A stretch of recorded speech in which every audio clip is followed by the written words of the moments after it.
আসসালামু আলাইকুম সুপ্রিয় দর্শক মণ্ডলী, ওয়েলকাম টু মাই গ্রামের মানুষের মুগরির খামার বা পোলট্রি খামার।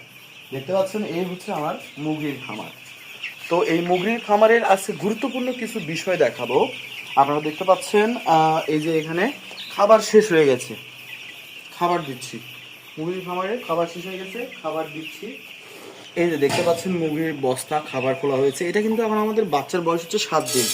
7 দিনে এই বাচ্চাগুলো কি দানা খাবার খাবে, ছোট নাকি বড় নাকি মাঝারি, এবং কত পরিমাণে খাবার খাবে সেটা কিন্তু আমরা মেজারমেন্ট করেই দিয়ে থাকি।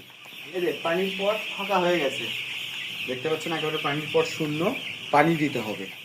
এই যে বাঁশের কারল দিয়ে তুষটা এইভাবে নেড়ে দেওয়া হচ্ছে, তুষগুলো চাপা লেগেছে, এইভাবে তুষটা নেড়ে দিতে হবে।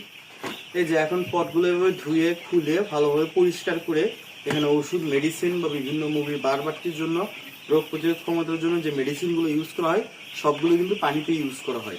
এখন আমরা সেই মেডিসিনগুলো ইউজ করব এবং পানিগুলো ভরে দেব।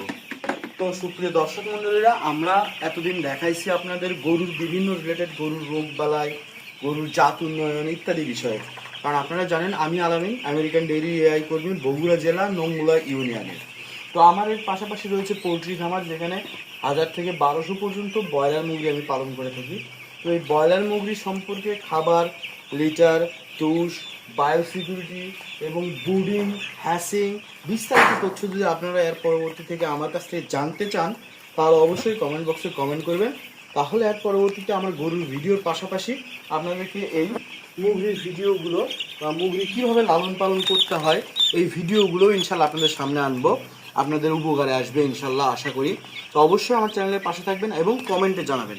যদি কমেন্টের সংখ্যা বেশি হয় অবশ্যই আমরা এই মুরগি বা পোলট্রি সেক্টরের ভিডিও নিয়ে আপনাদের সামনে হাজির হব। আল্লাহ হাফেজ।